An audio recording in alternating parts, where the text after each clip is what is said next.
مساء الخير اعزائي المشاهدين، ورجعت لكم تاني. النهارده هنعمل كحك، ممكن تقولي عليه بسكويت، اي حاجه دايت هنعملها النهارده.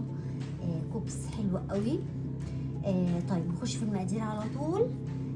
ده حاجه حلوه بدون دقيق، يعني خالي من الجولاتين. انا عندي هنا دقيق لوز كوبايه سكوب، عندي سكر ستيفيا، معلقتين سمنه بلدي، عندي بيكنج باودر، وعندي كيس فانيليا، وهنا بياض بيضتين. هنحط المقادير مع بعض. هحط السمنه، معلقتين السمنه كبار، تمام، وهحط كيس سكر ستيفيا،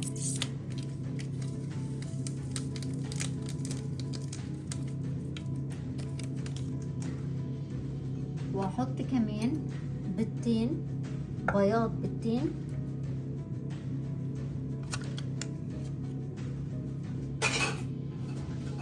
طبعا ببقى مسخنه الفرن مسبقا. طبعا هحط الفانيليا، تمام، نص كيس كده،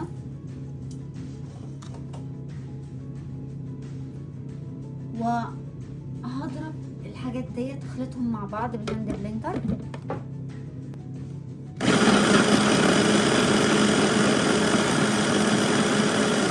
اخلطهم جامد.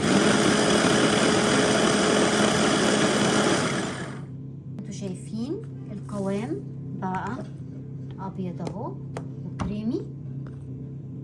هحط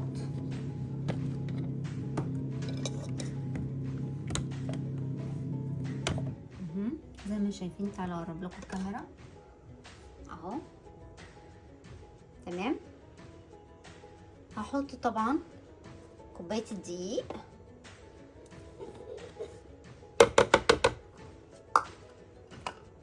زي ما شايفين اهو.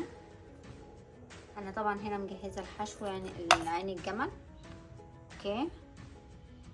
واحط رشه بسيطه بيكنج باودر اهو، مش كتير، واضربهم كلهم بالهاند بلندر. كل ده في الخلاط تاني.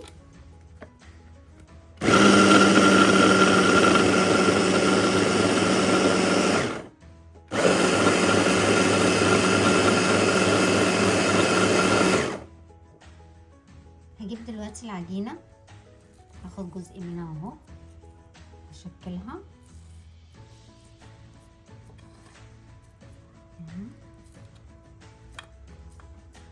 كده، تمام.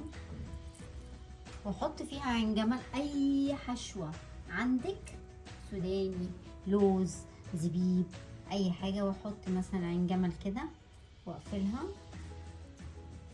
اهو،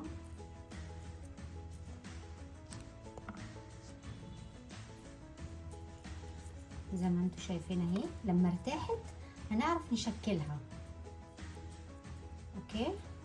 هنحطها في صينيه ورق الزبده اهو، واخد القطعه اللي بعدها اشكلها برضو اهو،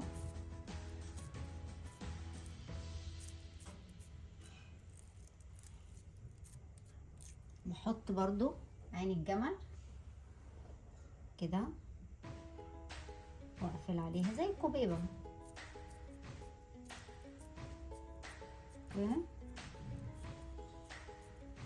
طيب انا هكمل المقادير دي كلها، ممكن اعملها بدون حشوه. هنا بقى لو انا عندي ريحه كحك والكلام ده كله، خلاص هي اتعملت زي الكحك على طول. بس انا ما عنديش هنا ريح كحك، ما جبتش، فانا بستخدمها كبسكوت عادي جنب كوبايه شاي او قهوه، تمام اهو. ارصها في الصينيه زي ما حضراتكم شايفين اهو. هخلص المقادير دي وهرجع لكم تاني، كملوا معايا. طبعا انا هنا خلصت خلاص، تمام، وحشيتها عين جمل.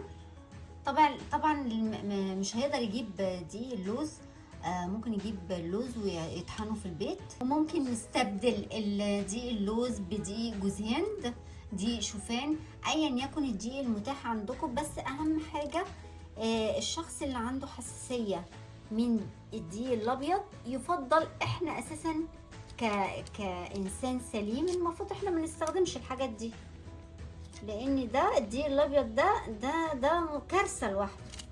انا هنا جايبه الشوكه، هبتدي اشكلها تمام. وزي ما احنا قلنا بنبقى شغالين الفرن اهو.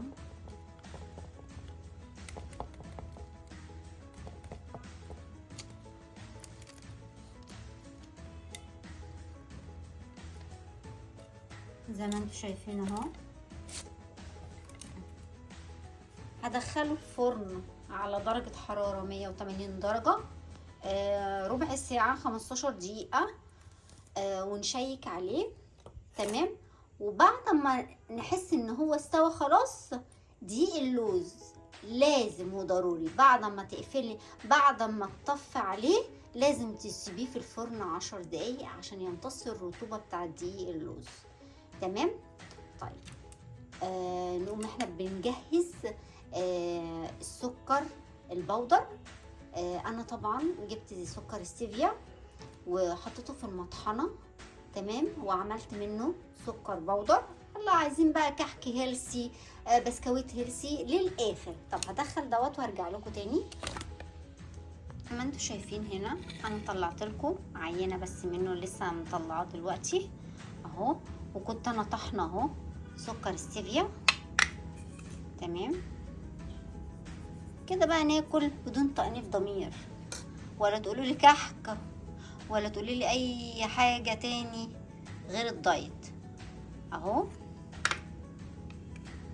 انا عامله فيه منه ساده وفيه منه عين جمل اهو. تحفه، خفيف جدا، تاكلي منه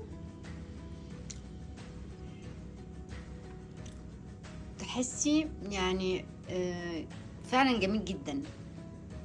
بالهنا والشفا، يا رب يكون الفيديو عجبكم.